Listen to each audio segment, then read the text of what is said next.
नमस्कार दोस्तों, आप सबका स्वागत है कैरियर मेकर्स कोचिंग क्लास सपना में। आज से हम एक करंट अफेयर्स की सीरीज शुरू करने जा रहे हैं, जिसमें आपको प्रतिदिन करंट अफेयर के बारे में जानकारी दी जाएगी, उसे विस्तार से समझाया जाएगा और उसके जो वही करंट अफेयर होंगे जो एग्ज़ाम में आने की संभावना जिनकी बहुत ज़्यादा है। हमारी कोशिश यही रहेगी कि हम ऐसे प्रश्नों का चुनाव करें जो आपके लिए परीक्षा में फायदेमंद हो और वो आए।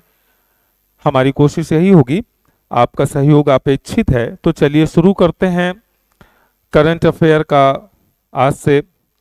तो सबसे पहले, जैसे यहां पर आप एक प्रश्न देख रहे हैं कि हाल ही में जारी सबसे आपराधिक देशों की रैंकिंग में कौन सा देश शीर्ष पर है। माने विच country has topped the recently released ranking of most criminal countries. तो आपको बताना है कि हाल ही में जो अभी एक आपराधिक देशों की रैंकिंग जारी हुई है, उसमें सबसे ऊपर शीर्ष स्थान पर कौन है। तो सबसे शीर्ष स्थान पर है वेनेजुएला।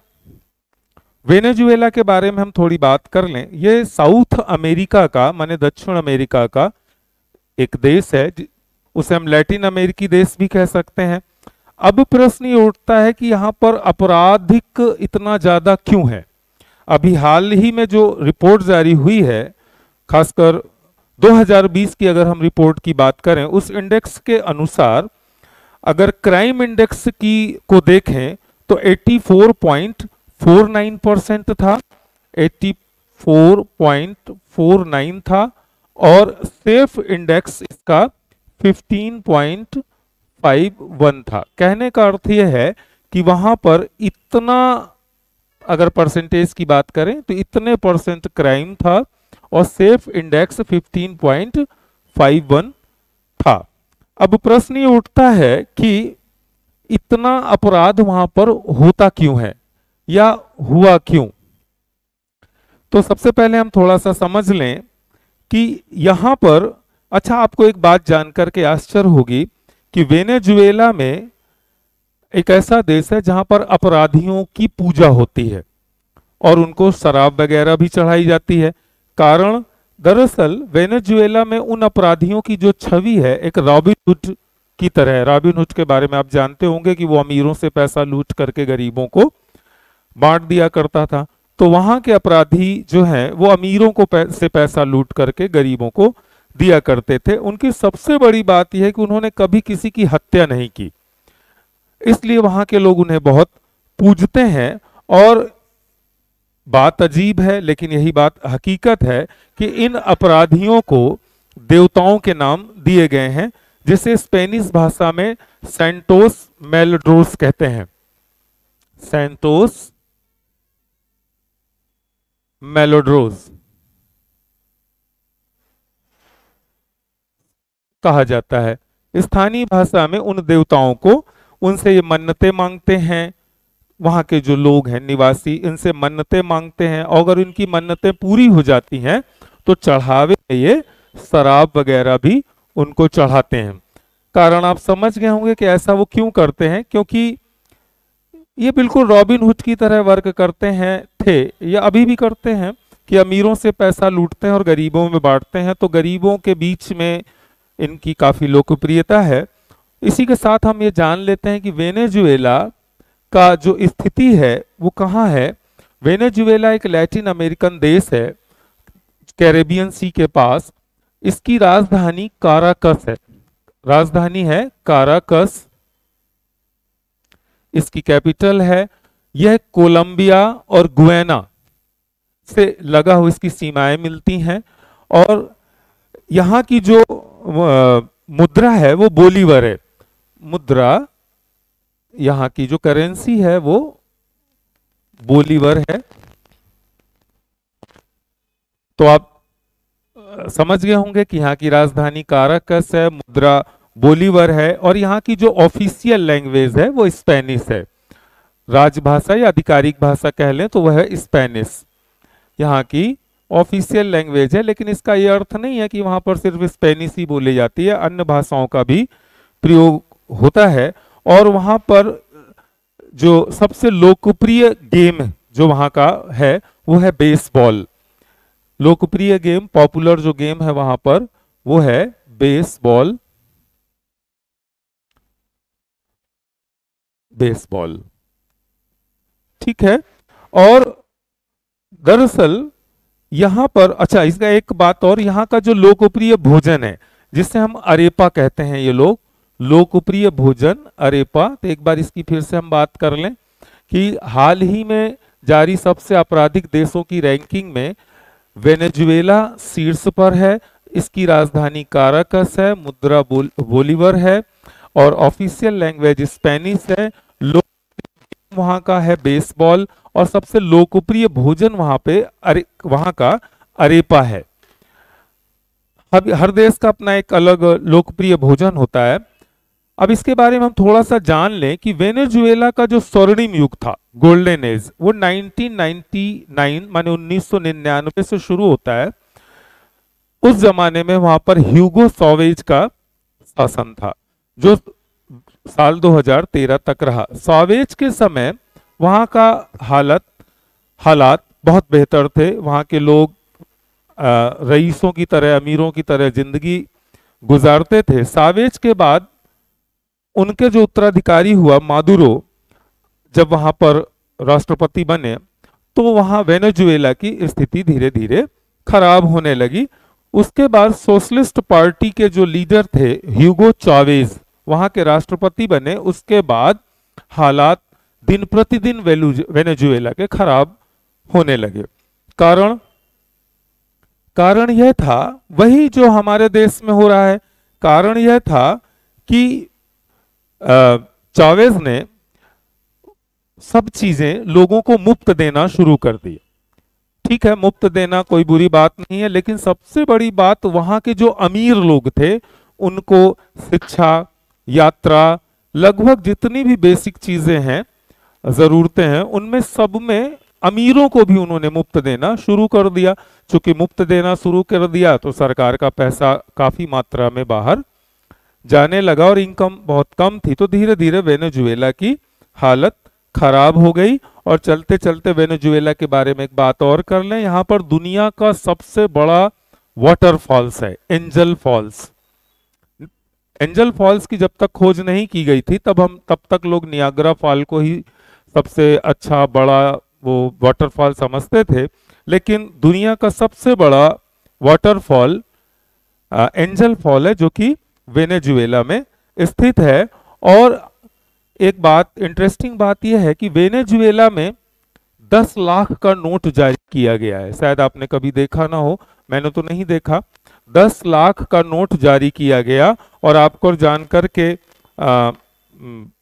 आश्चर्य होगा कि वो जो 10 लाख का नोट वेनेजुएला का है वो भारतीय मुद्रा में 39 रुपीस के बराबर है। तो इससे आप वहां की आर्थिक स्थिति को भी समझ सकते हैं।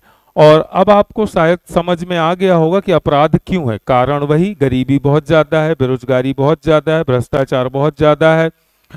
तो स्वाभाविक है कि जहां पर लोगों को रोजगार नहीं होगा, करप्शन बहुत ज्यादा होगा, गरीबी होगी, तो आपराधिक मामले बढ़ेंगे। और इसलिए वेनेजुएला में बहुत आपराधिक मामले हैं। दूसरे नंबर पर पापुआ न्यू गिनी आता है। पहले नंबर पर वेनेजुएला, दूसरे नंबर पर पापुआ न्यू गिनी आपराधिक देशों की रैंकिंग में आता है। अब नेक्स्ट क्वेश्चन हम देखते हैं।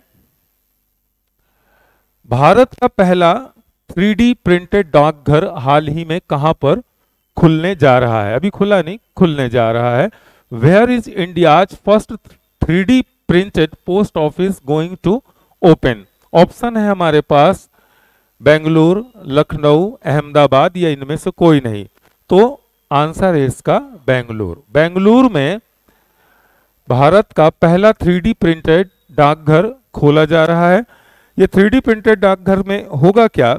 ये पोस्ट ऑफिस प्रिंटिंग में के क्षेत्र में एक नई टेक्नोलॉजी है जिसके जरिए निर्माण प्रक्रिया को तेज करके और उसकी गुणवत्ता को बढ़ा करके निर्माण की पुरानी प्रथाओं को, जो भी हम पुराना ट्रेडिशनल हमारी प्रथाएं चल रही थी निर्माण की, उसको में बदलाव लाना है और निर्माण कार्य को तेज करना है। तो एक बार हम फिर से इसको दोहरा लें कि भारत का पहला 3D प्रिंटेड डाकघर हाल ही में कहां पर खुलने जा रहा है, तो वो है बेंगलुरु। तीसरा नेक्स्ट जो क्वेश्चन है कि एडीआर रिपोर्ट के अनुसार देश में सबसे अधिक संपत्ति वाले मुख्यमंत्री कौन है? According to the ADR report, who is the chief minister with the most assets in the country? Bharat में 30 मुख्यमंत्री हैं, उसमें से 30 सीएम हैं, उसमें लगभग 29 करोड़पति हैं। अभी जो एडीआर की रिपोर्ट आई है उसमें 29 जो सीएम है हमारे चीफ मिनिस्टर वो करोड़पति हैं, जिसमें सबसे ज्यादा संपत्ति, 4 ऑप्शन है हमारे पास, जगन मोहन रेड्डी, अरविंद केजरीवाल, ममता बनर्जी और इनमें से कोई नहीं। तो जगन मोहन रेड्डी इनका सही ऑप्शन होगा। 510 करोड़ की संपत्ति के साथ ये भारत के सबसे अधिक संपत्ति वाले सीएम हैं, और सबसे कम संपत्ति वाले जो सीएम हैं वो ममता बनर्जी हैं एडीआर की रिपोर्ट के अनुसार। ठीक है, जगन मोहन रेड्डी आंध्र प्रदेश के मुख्यमंत्री मंत्री हैं। 510 करोड़ की संपत्ति के साथ ये सबसे अमीर मुख्यमंत्री हैं। ममता बनर्जी बंगाल की मुख्यमंत्री हैं और इन्होंने एडीआर की रिपोर्ट के मुताबिक इनके पास सबसे कम संपत्ति है। ठीक है, नेक्स्ट क्वेश्चन अगर हम देखते हैं तो भारत की पहली अंडर वाटर मेट्रो ट्रेन का सफल ट्रायल हाल ही में कहां हुआ है? ठीक है, where has the successful trial of India's first underwater metro train been held recently? Metro train तो आपने सभी सुना देखा होगा। करीब इस समय भारत में लगभग 15 मेट्रो शहर हैं जहां पर मेट्रो ट्रेन चलती हैं। तो प्रश्न ये है कि भारत में पहली अंडर वाटर मेट्रो ट्रेन, पानी नीचे चलने वाली मेट्रो ट्रेन कहां पर उसका सफल ट्रायल हुआ है? हमारे पास ऑप्शन है लखनऊ, कोलकाता, हुबली, इनमें से कोई नहीं। तो इसका सही आंसर होगा कोलकाता। कोलकाता में अंडर वाटर मेट्रो ट्रेन की शुरुआत की गई है, माने ट्रायल किया गया है। और इसमें पहले ट्रायल में सिर्फ इसमें इंजीनियर और रेलवे के अधिकारी ही गए थे, आम जनता नहीं गई थी। और कुल मिलाकर के यह हुगली नदी पर है, बना हुआ है 32 मीटर नीचे। हुगली नदी में 32 मीटर 32 मीटर की नीचाई पर इस ट्रेन को जाती है और कुल दूरी जो तय करती है पानी के नीचे वो 520 मीटर है। अगर हम टोटल लंबाई मेट्रो की देखें कि कितने किलोमीटर चलती है, वो तो 10.8 किलोमीटर इसकी टोटल लंबाई, लेकिन पानी के नीचे नहीं, कुल लंबाई जितनी भी है दूरी तय करती है वो 10.8 किलोमीटर करती है। और अंडर वाटर ये 520 मीटर चलती है। हुगली नदी पर इसका निर्माण हुआ है, ट्रायल हुआ है अंडर वाटर जो टनल है उसका। नेक्स्ट क्वेश्चन हम देखते हैं, भारत की पहली semi high speed regional rail service का नाम क्या रखा गया है? What is the name of India's first semi high speed regional rail service? हमारे पास 4 ऑप्शन है, रैपिडेक्स, वंदे भारत और इनमें से कोई नहीं। ठीक है, तो इसका सही आंसर होगा रैपिडेक्स। इसका सही आंसर होगा रैपिडेक्स। और वंदे भारत तो आप जानते हैं कि वंदे भारत की शुरुआत सबसे पहले 11 दिसंबर 2022 को, आंसर ये सही है, रैपिडेक्स इसका आंसर सही है। वंदे भारत के बारे में अगर हम एक लाइन में बात करें तो वंदे भारत की शुरुआत प्रधानमंत्री नरेंद्र मोदी ने 11 दिसंबर 2022 को नागपुर से बिलासपुर के लिए की थी। वर्तमान में कुल 13 वंदे भारत ट्रेन चल रही हैं भारत में। अगले क्वेश्चन की तरफ अगर हम बढ़ें तो किस देश ने हाल ही में क्रिप्टो फॉर्म्स को लाइसेंस देने की पहल शुरू की है? Which country has recently started an initiative to license crypto forms? Crypto currency के बारे में तो आप बेहतर जानते हैं। क्रिप्टो करेंसी के बारे में जब आम लोगों को ने पहली बार सुना तो बिटकॉइन का नाम सुना था। वो भी एक क्रिप्टो करेंसी है जिसको बहुत सारे देशों ने मान्यता दे रखी है, कई देशों ने नहीं दी है। तो प्रश्न ये है कि किस देश ने हाल ही में क्रिप्टो फॉर्म्स को लाइसेंस देने की पहल शुरू की? पहले इनको लाइसेंस नहीं मिलता था, अब शुरू की है। तो ऑप्शन है हमारे पास न्यूजीलैंड, अल सल्वाडोर, नीदरलैंड, इनमें से कोई नहीं। तो सही आंसर होगा अल सल्वाडोर। अल सल्वाडोर ने क्रिप्टो करेंसी, क्रिप्टो फॉर्म को लाइसेंस देने की पहल शुरू की है। क्रिप्टो करेंसी को ऑल्ट काइन भी कहते हैं। क्रिप्टो करेंसी को ऑल्ट काइन भी कहा जाता है। ठीक है, नेक्स्ट क्वेश्चन की तरफ चलते हैं। तो एक बार फिर उसको देख लें कि which country has recently started an initiative to license crypto forms? Answer है उसका अल सल्वाडोर। जिस अल सल्वाडोर और ऑल्ट काइन क्रिप्टो करेंसी का दूसरा नाम है, इसमें आप कंफ्यूज ना होइएगा। नेक्स्ट क्वेश्चन की तरफ अगर हम चलें, हाल ही में किस राज्य ने सावरकर की जन्मदिन को स्वतंत्रता वीर गौरव दिवस के रूप में मनाने की बात कही है? अंदाज लगाएं आप। Recently which state has talked about celebrating Savarkar birthday as स्वतंत्रता वीर गौरव दिवस? हमारे पास ऑप्शन है 4, मध्य प्रदेश, महाराष्ट्र, असम और गोवा। तो आंसर इसका होगा सही महाराष्ट्र। महाराष्ट्र ने वीर सावरकर के नाम से उनके जन्मदिन को स्वतंत्रता वीर गौरव दिवस के रूप में मनाने का निर्णय लिया है। ठीक है, नेक्स्ट क्वेश्चन की तरफ अगर हम चल दें, सबसे बेहतर रख रखाव वाला टाइगर रिजर्व किसे घोषित किया गया है? Which has been declared as the best maintained tiger reserve? 4 option है, एक बार क्वेश्चन फिर से दोहरा लें। सबसे बेहतर रख रखाव वाला टाइगर रिजर्व किस देश किसे घोषित किया गया है? तो हमारे पास 4 ऑप्शंस हैं, Kanha tiger reserve, Corbett tiger reserve, Periyar tiger reserve और इनमें से कोई नहीं। ठीक है, कहीं कहीं पर आपको ऑप्शन में पेरियार टाइगर रिजर्व मिलता है, जबकि इसमें से अगर मेरे हिसाब से अगर देखें तो इसमें से ऑप्शन सही होगा डी, इनमें से कोई नहीं। तो फिर किसे मिला है? दुधवा नेशनल पार्क को। दुधवा नेशनल पार्क जो कि उत्तर प्रदेश में है, लखीमपुर खीरी जिले में, भारत नेपाल की सीमा पर स्थित है दुधवा नेशनल पार्क।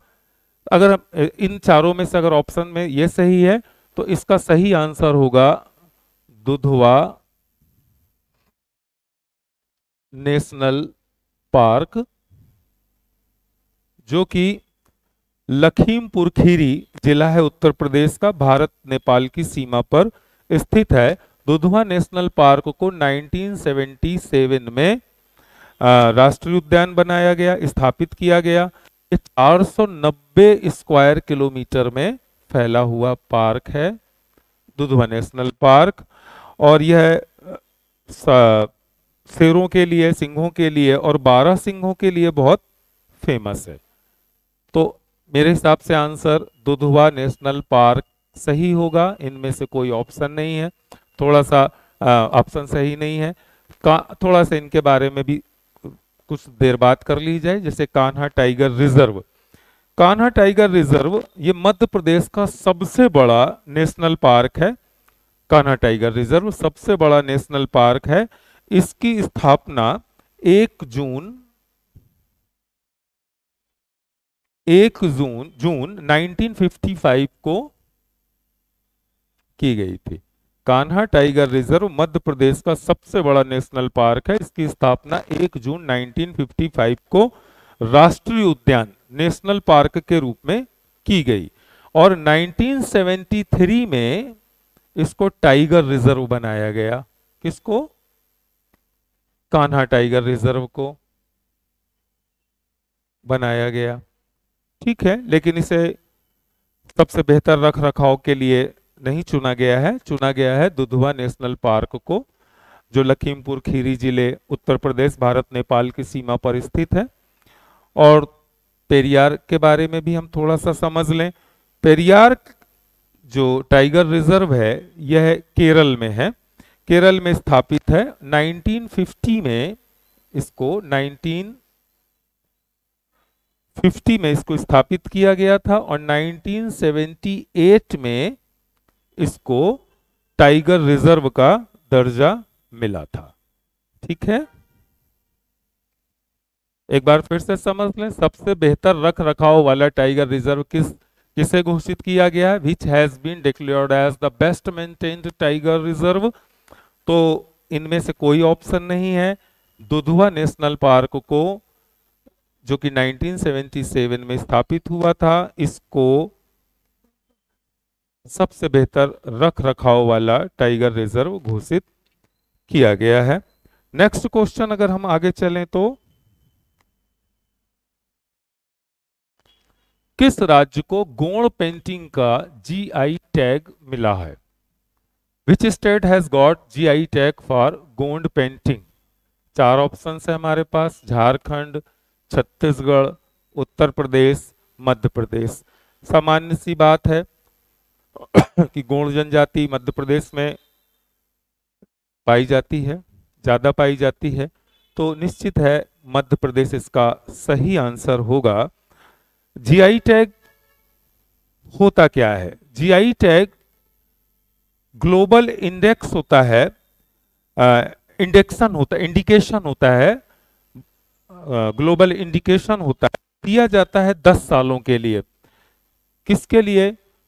कोई उत्कृष्ट कला, उत्कृष्ट उत्पादन किसी भी क्षेत्र में अगर करते हैं लोग, या कोई प्रोडक्ट बनाते हैं या कोई पेंटिंग बनाते हैं जो कॉमर्शियल रूप से भी जिसका उपयोग होता है, उसे दिया जाता है 10 साल के लिए रहता है जीआई टैग। अगर 10 साल के बाद अगर उस प्रोडक्ट ने अपनी गुणवत्ता कायम रखी या आवेदन किया तो जीआई टैग की समय सीमा बढ़ा दी जाती है, अन्यथा उस लिस्ट से उस उत्पाद को हटा दिया जाता है। और इसे देता कौन है? भारत का वाणिज्य मंत्रालय। कॉमर्शियल मिनिस्ट्री के तहत आने वाले department of industry and internal trade, DIPIT,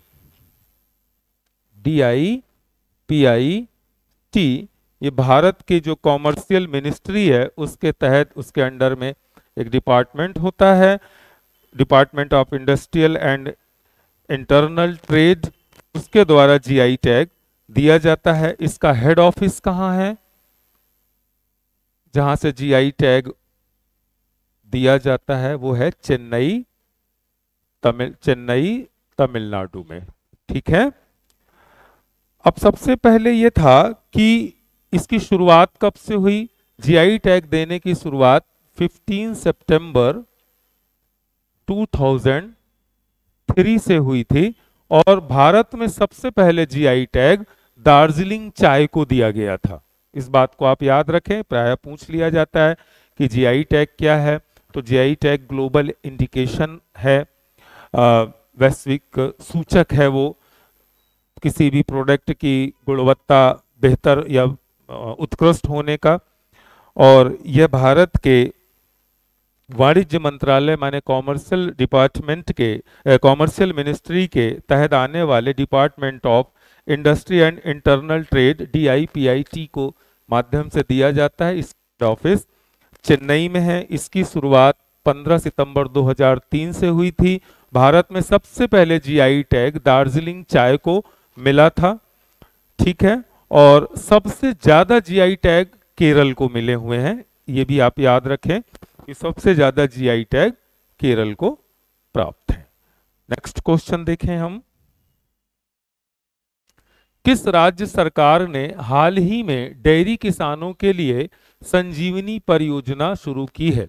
which state government has recently launched the Sanjeevani project for dairy farmers?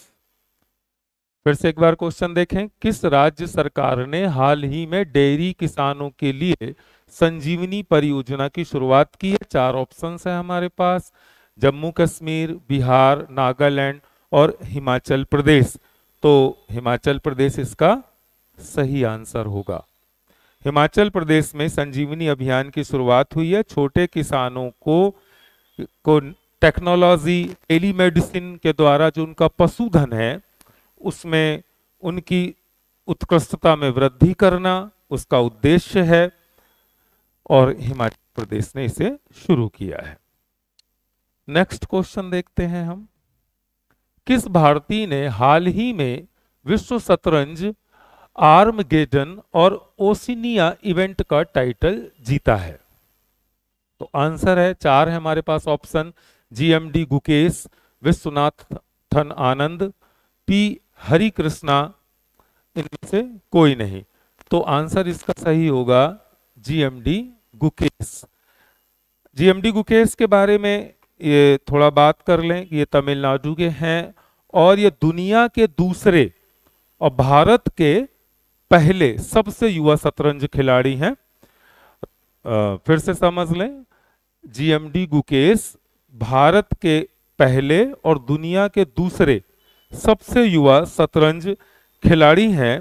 तो दुनिया का सबसे युवा शतरंज खिलाड़ी रूस का सर्गेई कारजाकिक है, जो मात्र 17 दिन छोटा है जीएमडी गुकेश से। माने जीएमडी गुकेश मात्र 17 दिन बड़े हैं, इसलिए दुनिया का सबसे युवा शतरंज खिलाड़ी होने का खिताब इनको नहीं मिल पाया।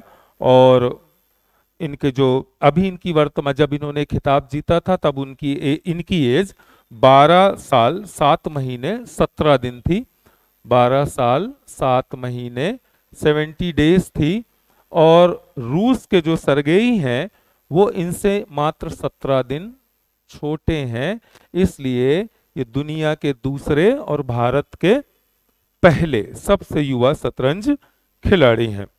ठीक है, नेक्स्ट क्वेश्चन देखते हैं। और विश्वनाथानंद के बारे में आप बेहतर जानते हैं, ये भी भारत के महान ग्रैंड स्लैम शतरंज ग्रैंड मास्टर थे ये। पी हरि कृष्णा भी भारतीय शतरंज खिलाड़ी हैं। नेक्स्ट क्वेश्चन की तरफ चलते हैं हम। आईपीएल मैच में सबसे तेज 6000 रन बनाने वाला खिलाड़ी कौन है?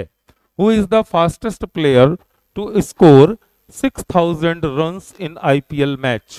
ऑप्शन है शिखर धवन, महेंद्र सिंह धोनी, डेविड वार्नर, इनमें से कोई नहीं। तो इसका आंसर है डेविड वार्नर। डेविड वार्नर एक ऑस्ट्रेलियाई खिलाड़ी हैं जिन्होंने, हालांकि शिखर धवन, महेंद्र सिंह धोनी ने भी 6000 प्लस रन बनाए हैं आईपीएल में, लेकिन डेविड वार्नर सबसे तेज 6000 रन बनाने वाले खिलाड़ी हैं, ऑस्ट्रेलिया से संबंधित हैं ये। आगे चले हम, नेक्स्ट क्वेश्चन देखते हैं। उत्तर प्रदेश के किस जिले में विश्व का पहला एशियाई किंग गिद्ध संरक्षण केंद्र बना है? In which district of Uttar Pradesh the world's first Asian king vulture conservation centre has been set up? Uttar Pradesh के किस जिले में विश्व का पहला एशियाई किंग गिद्ध संरक्षण केंद्र बना है? तो चार ऑप्शन है हमारे पास, महाराजगंज, सीतापुर, प्रयागराज, इनमें से कोई नहीं। तो सही आंसर होगा महाराजगंज। महाराजगंज जिला मुख्यालय है जो गोरखपुर के पास है, भारत नेपाल सीमा पर स्थित है। इसका पुराना नाम महाराजगंज का कारापथ है। कारापथ। जैसा कि पता है कि भारत में गिद्धों की जो प्रजाति है, वल्चर की प्रजाति है, वो धीरे धीरे लुप्त होती जा रही है। इसलिए सरकार ने वन संरक्षण अधिनियम, वन्य जीव संरक्षण अधिनियम, वन्य जीव संरक्षण अधिनियम एक्ट 1972 के तहत गिद्ध संरक्षण का प्रयास किया है और इसके लिए महाराजगंज में, जो कि उत्तर प्रदेश में है, एक गिद्ध संरक्षण, एशियाई किंग गिद्ध संरक्षण केंद्र बना है, जो विश्व का पहला केंद्र है। ठीक है, महाराजगंज का पुराना नाम कारापत है और इस संरक्षण केंद्र का नाम है जटायु। जटायु का नाम तो आप बेहतर जानते होंगे, जटायु संरक्षण और प्रजनन केंद्र। प्रजनन केंद्र, इस का नाम है जटायु संरक्षण और प्रजनन केंद्र। जटायु आप बेहतर जानते हैं, रामायण में या रामचरितमानस अगर आपने पढ़ी हो, ये एक प्रमुख पात्र हैं जो गिद्ध थे, उन्हीं के नाम पर इसे प्रारंभ किया गया है। नेक्स्ट क्वेश्चन देखें हम। फूड कॉन्क्लेव 2023 हाल ही में किस राज्य में आयोजित किया जाएगा? ठीक है, food conclave 2023 will be organised in which state recently? हमारे पास 4 ऑप्शंस हैं, आंध्र प्रदेश, असम, तेलंगाना, इनमें से कोई नहीं। तो फूड कॉन्क्लेव 2023 का आयोजन 28, 28, 29 अप्रैल को होने जा रहा है। ये तेलंगाना में होगा, इसका सही आंसर तेलंगाना है। और ये कौन सा तेलंगाना? तेलंगाना के हैदराबाद में। तेलंगाना में कहा? तेलंगाना तो एक स्टेट है, तो तेलंगाना के हैदराबाद में फूड कॉन्क्लेव फेस्टिवल 28 से 29 अप्रैल को आयोजित किया जाएगा। इसका उद्देश्य क्या है फूड कॉन्क्लेव फेस्टिवल का? इसका उद्देश्य है कृषि खाद्य क्षेत्र में विकास करना, इनका मुख्य उद्देश्य है। नेक्स्ट क्वेश्चन की ओर चले हम। अगला क्वेश्चन है, वायु प्रदूषण निगरानी यंत्र टेम्पो हाल ही में किस देश ने लॉन्च किया है? वायु प्रदूषण निगरानी यंत्र टेम्पो हाल ही में किस देश ने लॉन्च किया है? Who has recently launched air pollution monitoring device tempo? तो 4 ऑप्शंस है हमारे पास, इसरो, नासा, एसा, आरएफएसए। तो इसे लॉन्च किया है नासा ने। नासा एक अमेरिकी अंतरिक्ष संस्था है जो जिसने कि वायु प्रदूषण निगरानी यंत्र टेम्पो को लॉन्च किया है। यह करेगा क्या? यह हर घंटे नजर रखेगा कि वायु में कितना प्रदूषण फैल रहा है या प्रदूषण होने का कारण क्या है। नासा का जो हेड ऑफिस है वो वाशिंगटन में है, जो यूएसए में। और टेम्पो का अगर देखें फुल फॉर्म, टेम्पो का फुल फॉर्म है ट्रोपोस्फेरिक, हिंदी में लिख दे रहा हूं ताकि आपको ज्यादा समझ में आए।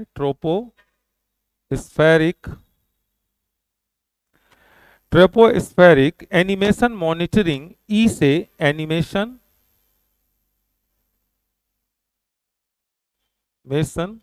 एम से मॉनिटरिंग,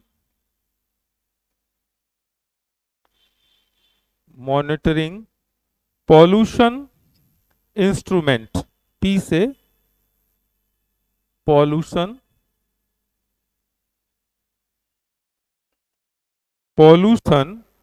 ओ से ऑर्गेनाइजेशन।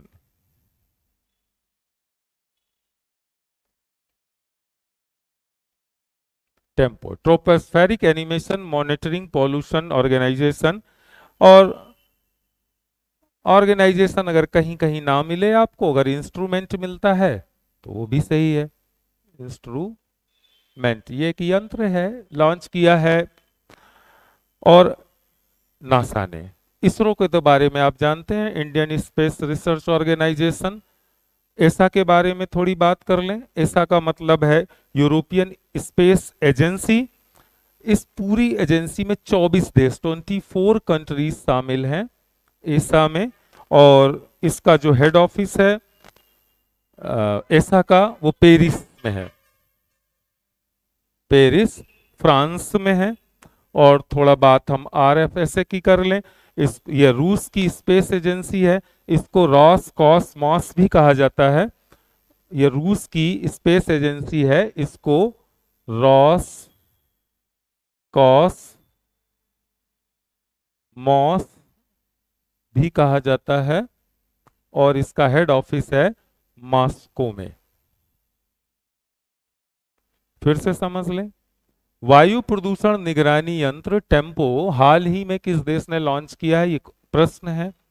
आंसर इसका है नासा ने। नासा एक स्पेस एजेंसी है यूएसए की, और हेड ऑफिस इसका वॉशिंगटन में है।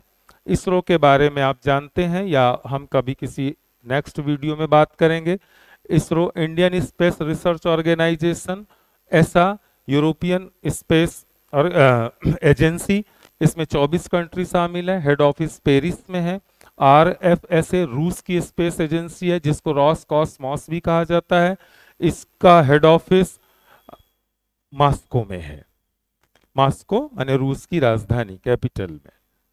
नेक्स्ट देखें हम, चीन की मुद्रा करेंसी युआन, चीन की मुद्रा है युआन, ने किस देश में सबसे अधिक कारोबार वाली मुद्रा के रूप में डॉलर की जगह ली है।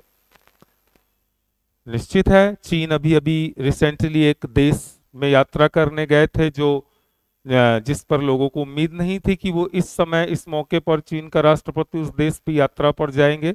आप समझ गए होंगे, वो देश है रूस। तो इसका सही आंसर होगा रूस। चीन की जो मुद्रा है युआन ने किस देश में सबसे अधिक कारोबार वाली मुद्रा के रूप में डॉलर की जगह ली है, रूस। चीन ने रूस के साथ बहुत व्यापारिक समझौते किए हैं। चूंकि रूस पर यूरोपियन देश, खासकर नाटो ने और अमेरिका सहित नाटो के जितने भी देश हैं, उस पर उसने रूस पर व्यापारिक प्रतिबंध लगा दिया है। डॉलर से व्यापार होता नहीं है, इसलिए रूस ने रूबल से व्यापार शुरू करने की, रूस की जो मुद्रा है रूबल, उससे को कहा था। चीन ने रूस के साथ अभी हाल ही में यात्रा पर चीन के राष्ट्रपति, रूस के राष्ट्रपति व्लादिमीर पुतिन से मिलने गए थे। वहां पर काफी व्यापारिक समझौते हुए, और उन्होंने जब व्यापारिक समझौते हुए तो बहुत सारी मुद्रा जो वहां पर युआन रूस में गई, इसीलिए युआन ने रूस में सबसे अधिक कारोबार वाली मुद्रा के रूप में डॉलर की जगह ले ली। ठीक है,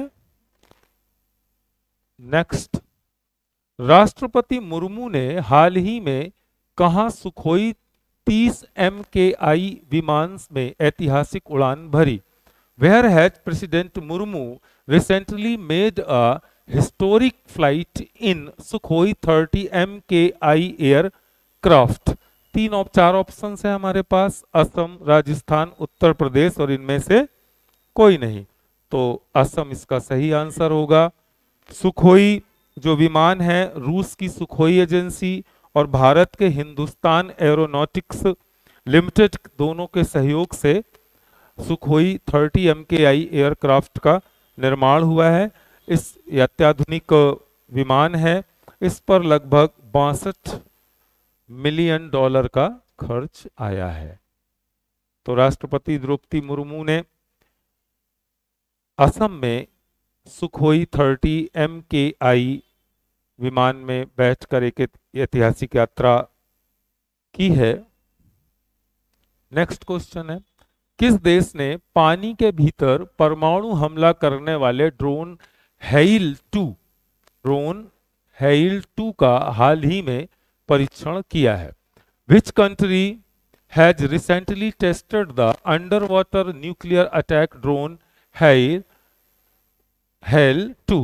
चार ऑप्शन है हमारे पास, रूस, उत्तर कोरिया, जापान, इनमें से कोई नहीं। सामान्यतः हम ये सोचेंगे कि रूस में करंट में युद्ध चल रहा है यूक्रेन के साथ, तो रूस ने किया होगा, जबकि ऐसा नहीं है। इसका सही आंसर है उत्तर कोरिया। उत्तर कोरिया ने किया है इसका परीक्षण। नेक्स्ट क्वेश्चन है, किस देश के राष्ट्रपति को हाल ही में पोलैंड का शीर्ष पुरस्कार मिला है? Which country's president has recently received Poland's top award?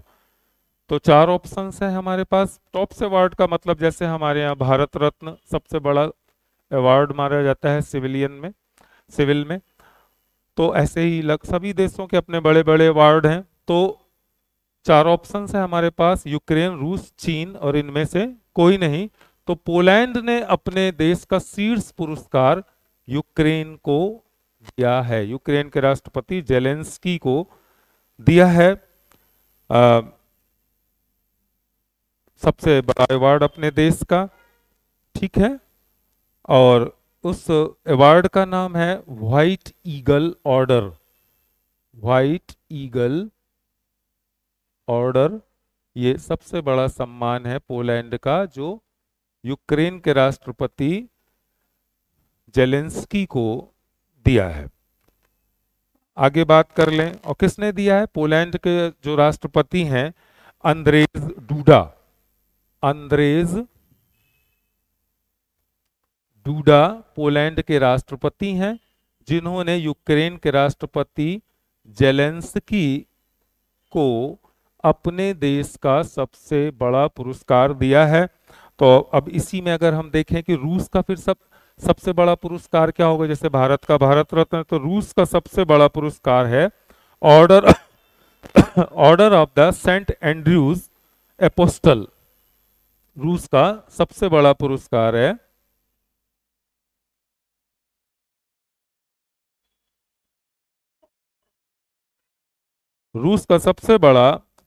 है order of the Saint Andrew apostle. और इसी के साथ ये जो मोदी को दिए जाने की बात चल रही है, रूस का सबसे बड़ा जो अवार्ड है वो भारत के प्रधानमंत्री मोदी को दिया जाएगा। और इसी के साथ हम देख लें कि चीन का सबसे बड़ा अवार्ड क्या है? तो चीन का सबसे बड़ा अवार्ड है the friendship medal. The friendship medal, और इसको चीनी भाषा में पिनयिन कहते हैं। ये वहां का सबसे बड़ा अवार्ड है। और नेक्स्ट क्वेश्चन की तरफ चलें। ईरान ने 8 वर्ष में पहली बार किस देश में अपना राजदूत नियुक्त किया है? ईरान ने 8 वर्ष में पहली बार किस देश में अपना राजदूत नियुक्त किया है? Iran has appointed its ambassador to which country for the first time in 8 years? 2016 के बाद ईरान ने अपना कोई राजदूत एम्बेसडर भेजा नहीं था किसी देश पे। तो 8 साल बाद ईरान ने, हमारे पास 4 ऑप्शन है, यूएई, सऊदी अरब, रूस, इनमें से कोई नहीं। तो ईरान ने यूएई में 8 वर्ष बाद अपना नया एम्बेसडर माने राजदूत नियुक्त किया है। राजदूत का नाम है रेजा अमेरी। रेजा अमेरी। ये ईरान ने यूएई में अपना 8 साल बाद एक नया राजदूत नियुक्त किया है। आशा है आपको वीडियो पसंद आएगा और आपकी जानकारी में बढ़ोतरी होगी और आपके काम आएगा। आशा ही नहीं, विश्वास है। अगर आपको वीडियो अच्छा लगा है तो आप कमेंट्स करें, लाइक करें, और ताकि हम आपके हिसाब से बेहतर वीडियो बना सकें, जो ताकि आपके नॉलेज इंक्रीज हो और आपके एग्जाम में वो काम आए। धन्यवाद।